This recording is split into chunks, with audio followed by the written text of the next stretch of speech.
what you do, what your day-to-day is, what's important to you in terms of that. And it's like, no, nobody's asked me any of that stuff. And it's like, that is a shame, because if you understand how he operates, it's going to be a lot easier. Now, he may be a rare client, but he's still very real. We assume that this is what a client wants. This is how I'm going to show up and I'm going to treat them. I have a way that I take care of them.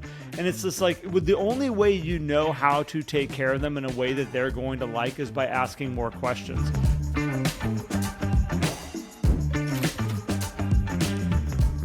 Welcome back, ladies and gentlemen, to Life at 10 Tenths, where we inspire you to live at the pinnacle of your ability and purpose. As always, I'm Matt Pinelli, joined by the great Garrett Fry, and we are excited. We have a good one for you today. We're talking about the kind of difference in how people value time and money and what that means for your business, how consumers operate in those venues, and are there opportunities or advantages or different structures that you can maybe deploy for this, Garrett. So I'm excited to talk about this because we hear it all the time, Garrett. Agents will say things like, well, how do I defend what I'm getting paid for? How do I bring extra value and all this kind of stuff? And it's like, if we can understand time and money together for people, we could probably make better business decisions.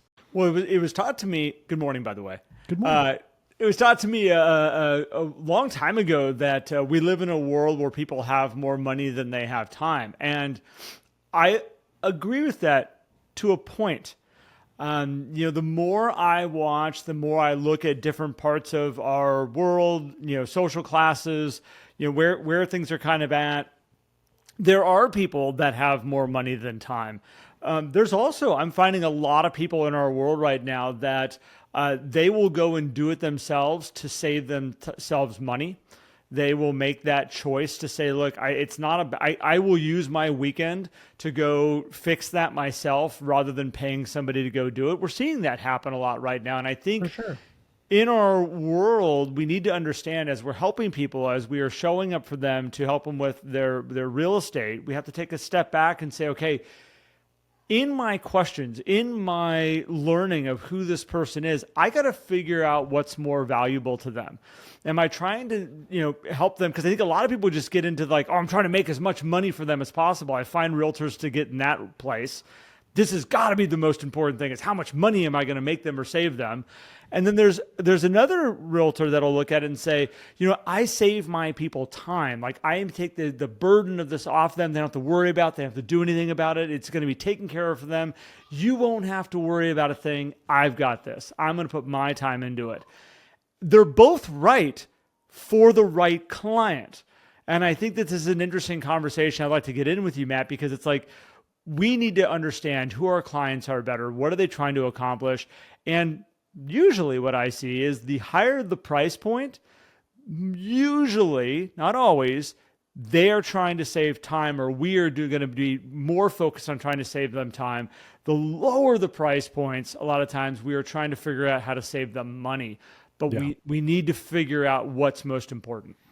And also helping present it in a way, understanding that, because there's the absolute value of time and money for people, but also in the moment, what does it mean? And we do see it in the higher price points. A lot of you agents out there who listen, who are in luxury, like 10 million plus, like, you work with people who maybe have advisors who are the like another advisor who talks to you because they don't have the time to travel and go see property. There's somebody else who's in control of the money. There's powers of attorney that get handed over to the realtor to make decisions, to negotiate on their behalf until the final contract needs to be signed. We see that. That's a glaring fact. It's a glaring place to look at it, Matt, is like when you're working with people that have advisors and you don't even get to talk to the person that actually owns the property because you're talking to their advisor. Guess what? You're all there to save them time. Like that like. And that's okay, by the way. Like, when we understand this, like, all right, cool. Like, that's also where you can make more money, because if you save people time, they have the ability to go make more money, and you're providing a greater value at that point. But I think when we get into, normal, quote unquote, everyday homes, we don't even think about that. And this came up for me in a conversation with my brother, who is running an incredibly successful startup over the past many, many years.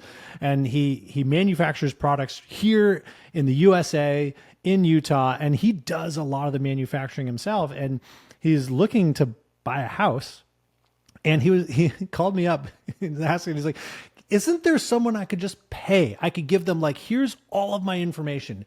Go get me pre-approved. Here's what I'm looking for a house. Go like try to find these things. And like, if we find it, like, here's your authorization to go negotiate on my behalf and everything. He's like, why can't somebody do that? Everybody I talked to, oh no, we can't take. He's like, I'll pay people up front if they're that good. And, oh no, we don't do that. That's not how we operate. And like, this is a guy who is looking for somebody to save him time because he knows that if he can put an extra hour into his business, it will be 10x more valuable than him spending the time on going to shop rates with lenders. Like, it's crazy, right? And now he's not looking for any type of crazy, like $500,000 house in Utah, which like is pretty common, right? And so, we kind of come up with these assumptions of what people want. And a lot of realtors are so focused on defending, well, I need to make sure I get paid. And people are always trying to, negotiate me down and everything. It's like, well, bring out the value of time by understanding how does your client value time, right? And it goes through a series of questions. I said to my brother, I was like, does anybody ask you about like your business, what you do, what your day-to-day is, what's important to you in terms of that? And it's like, no, nobody's asked me any of that stuff. And I was like, that is a shame. Because if you understand how he operates, it's going to be a lot easier. Now, he may be a rare client, but he's still very real. Right? What's not rare is people that don't ask enough questions. Like that I find is actually the most common part here is that we assume that this is what a client wants. This is how I'm going to show up and I'm going to treat them. I have a way that I take care of them. And it's just like, the only way you know how to take care of them in a way that they're going to like is by asking more questions. I've seen this happen with, you get into, people's backgrounds, traditions, their lives, where they grew up. Maybe they grew up in a different country. There's traditions of like, well, what's respectful? Do I take my shoes off when I come in the door? Or is it okay to wear my shoes in the house? There's certain families that have, deep, deep, deep traditions. And unless you ask questions, like these are the types of things that like, that's a simple thing right in front of you where you're like, oh yeah, I know people that have those types of traditions of what you do and what you don't in their house. But it's like, if we get to learn more about them, you find out what's important and then you can meet them in a spot that you're going to be able to take care of them. These are the people that will also rave about you, by the way, too. So if we go back to saving time, and I don't know if we talked about this, Matt, getting ready for this topic when we threw it on the table, if we actually mentioned it, but car brokers. People that actually hire a broker to go handle a car sale for them. I get it. There are the people that are like, we're going to go buy a car this weekend. We're going to go in, we're going to negotiate. I'll give up my entire weekend because it's worthwhile to get a deal on a car. I know those people. I used to sell cars. I'm actually one of those ones that likes the negotiation, and I'm like, I'm going in because it's something that I find joy and pleasure out of. But it's interesting. I look at like my father-in-law, look at my friend in Seattle. They just bought a car in Seattle. I don't even think went into the dealership except to walk in, test drive it, and he's like, see you later. And then broker came in right behind, and that broker went through and here's the deal we want. Here's the numbers we want. If you're not going to do it, I'm going this way. He got an incredible deal and saved a bunch of time. The next time he had to go back into the dealership was just to go sign the paperwork and pick up the car and drive it home. Like, brilliant. Now, did he spend more? I start to look at that and go like, off the savings of the car to what he paid the broker, maybe he did, maybe he didn't. Maybe he got a really good deal on this car. But I know for my friend up there, time is the most valuable thing he has. He wants to spend that time with his family on the weekend. He wants to be up at they have a second house. He'd rather be up there hanging out with them on the river than sitting in a dealership in Seattle trying to work out a car purchase. Yeah. Well, and what's crazy is like for car brokers, people are like, oh, but that's for your friend probably bought like a Porsche or a Lamborghini or something expensive, because like car brokers are for people who are buying expensive, exotic luxury cars. But that's not true. Like I have a client who used a car broker to help him get his Honda CRV because he didn't want to have the time to go around and find, like, there were a couple things that he really wanted, and to go and find that at a dealership is going to be a lot of time. And so he just hired somebody to go do it for him. And because he understood that if he had that time, even if you're not going and making money, you're using it, like you said, Garrett, with your family. Like there is, and everybody values it differently. And that's why you have to ask the question to understand. And this is one thing I've asked a lot of agents this recently, particularly with in the DC area where people are concerned about jobs and things like that. And I said, well, what do your clients do in the federal government? What's their job? Well, I don't know. Maybe that's something we should know. Like, let's learn what our people do so we can understand where the most amount of their time goes. You know, like when people talk about their job, that's the majority of their waking hours is doing that. We should probably learn about that because it might play a role in their real estate transaction, either from how they're available to show up or for what they might want in a house. Let's learn about these things because then you can help propose, hey, by the way, I know you're busy with this over here. We can do this, which is going to save you this time and still get you to this result you want. Is that a path you'd like to go? Oh, yep. Yes, please. How do we do that? Well, and I've seen it, Matt, where there, and we started this off and I said, there's some agents that get so focused on my job is to make the most amount of money, help the clients save as much money as they can, bring the highest price. And there's some that are about time. Like I have watched ones that get stuck in that mindset of I'm here to get them the highest selling price for their house. And they're not listening to the client. And they just keep going and going and going. It's just like, well, we're not getting any showings, but I know that right buyer is going to come along and they're going to be happy in the end. And they find out later that these clients are going, we need to go. Like, we need to go. We can't be here any longer. We have to move along. We don't have time to be doing this. And it's like, oh, but I thought your whole thing here was getting the highest selling price. Well, it's important, but time is more important for us. And you're dragging us through the weeds for a month now, for 2 months, trying to get this price that, the market says we should get it, but we're not. So we need to make some adjustments. And I find that when you can figure that out up front by doing a really good consultation and really finding out what is important to these clients right now, is it money or is it time? You'll find that there's probably a balance in there somewhere, but one of those is going to come out as the leader. And you need to figure out which one the leader is, because when you find the leader, you can speak to that with your client and you can show up with all your marketing, all your verbiage, all the stuff that goes in is going to lead into them understanding that time is of the essence for them, or top dollar is of the essence for them. This is what's important. So it's just diving in deeper and figuring that out. And then you get the opportunity to restructure things. And I will say, like, money talks too, particularly when it comes to time. And I'll share this example. I'm not going to name any names here because I'm not sure of all the logistics around this stuff. But how many times will an agent propose, hey, why don't you pay me up front, pay me a retainer, and then I'll go and work this for you? Like, if you had money up front as an agent, and you can ask yourself this question internally right now, would you work harder in getting the result than if you were getting paid on the back end? Now, knee-jerk reaction, everyone will say, no, of course not. Well, here's an example of where it actually did become some good grease to help this agent get the job done. And this is somebody I know who is looking for a commercial space, struggling to find a commercial space, and was like, I like our agent. He's working really hard. Like, he's hustling, he's negotiating hard for us. We just missed out on these things here.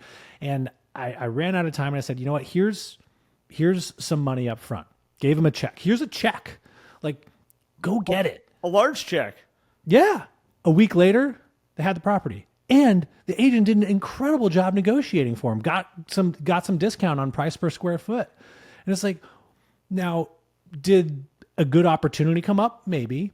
Was the agent a little bit more motivated to go and get it? Probably, because at that point, the agent was really committed to the client because they knew the client was really serious too, right? Well, the client Sometimes fronted money. The client said, I'm not going to pay you at the end of this. I'm paying you right now. Yeah. I understand your value. I need you to do a job for me. I need you to get, it's not this like, I hope a property is going to come together. Like, you are already getting paid a chunk. Start working for me now. Like, go, go, go. And it wasn't like the agent got paid more money at the end, but there was just this guaranteed funds. And, this happens like when you see businesses do business with other businesses, and definitely in the B2C, like when a transaction happens, like now there is consideration for everything else to go through, right? I mean, if you're an agent, you know that when you have deals under contract, you work those things way harder than the deals you don't have under contract, because you can see the paper that is going to be coming your way.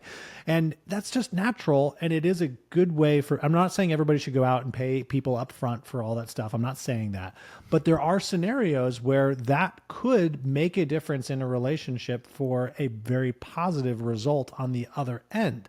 So, because if you're not getting paid up front and you're like, it's hard to find this thing, I'm not really sure what this client is looking for, I'm not sure if they're really committed if we do find the thing, that could just leave you to not make that extra phone call, not ask to get that extra, dollar per square foot down or whatever it is.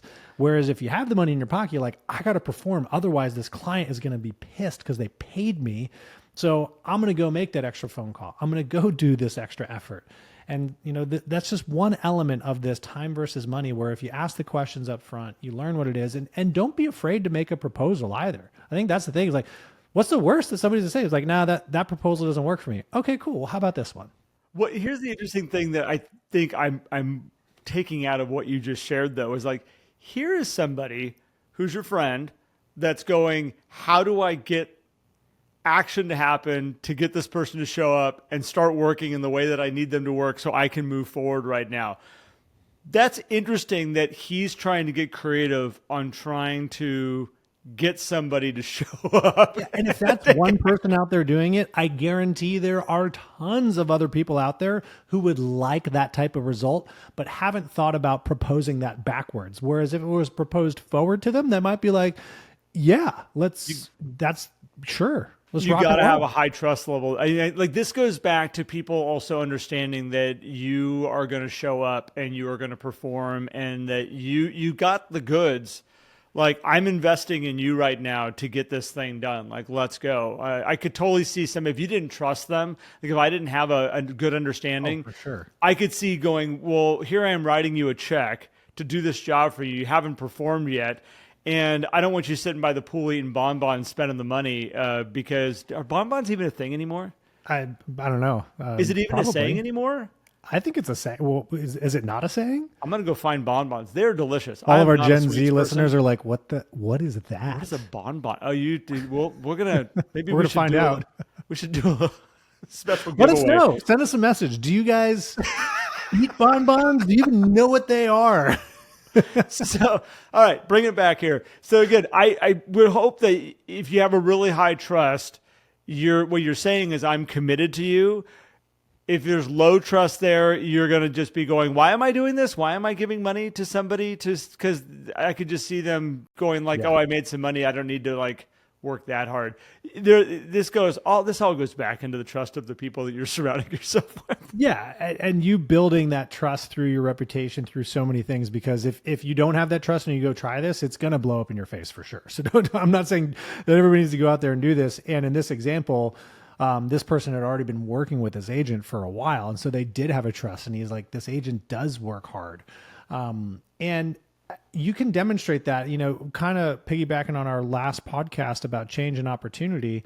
If you show up for your people and you have consistent actions in your plan, in your marketing, in your communication, people are going to build that trust. How many times do we hear stories about someone who just is following up with a ghost for so long, and then that person comes back and goes, I appreciate your diligence in following up with me, and that's why I'm calling you, because I need your help. Right? It's like just showing up can help build trust, and then allows you the opportunity to learn and get creative if you need to. I mean, this might be maybe a 10, 15% of your business, but as change is also coming, like, what if that becomes the new way? What if it is retainers up front now, and that's how the top agents work?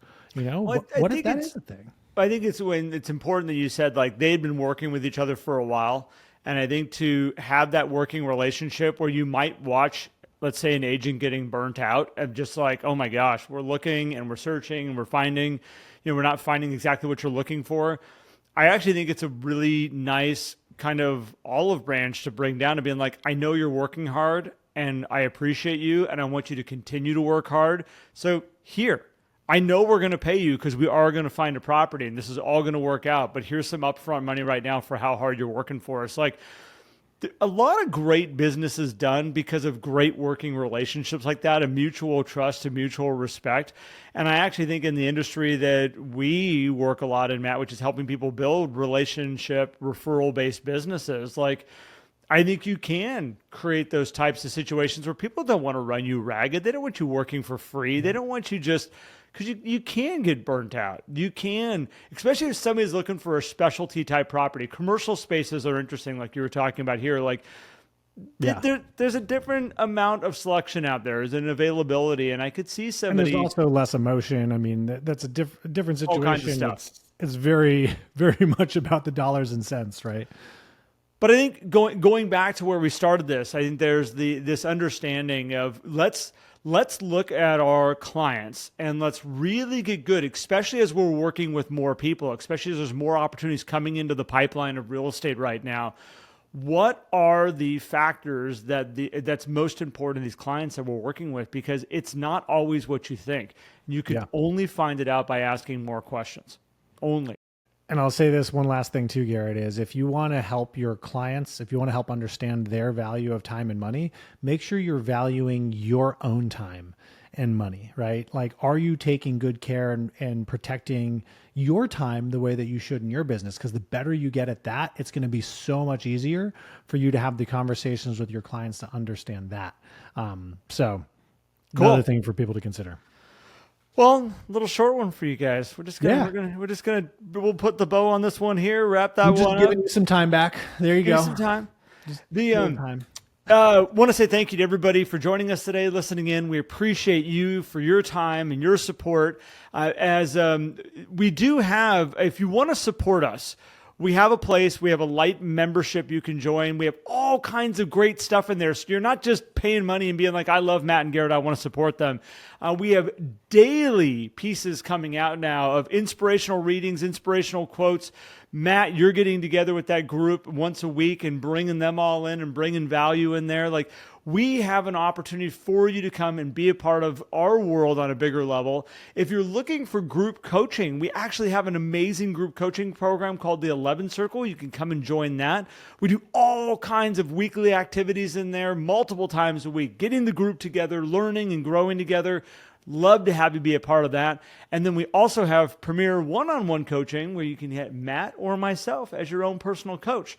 If you want to learn more about that, go to Life at 10 Tenths. Check that out. And if you like this episode, if you like what we're doing here, share this with your friends, share it with your office, give it to your office managers and be like, here, blast this out over the entire internet that we have. Blast it out to everybody. They need to hear this. We would appreciate it. Hopefully your office mates will also. Thank you, everybody. You were going to say intercom, weren't you? No, internet. I was thinking intercom though. So like, we'll put that in the category with the bonbons there. So do you imagine what is it? *0. And there's like, I'd like to make an announcement over the office. Exactly. Well, thanks everybody for tuning in. We appreciate you guys so much. We'll see you on the next one. Bye everyone.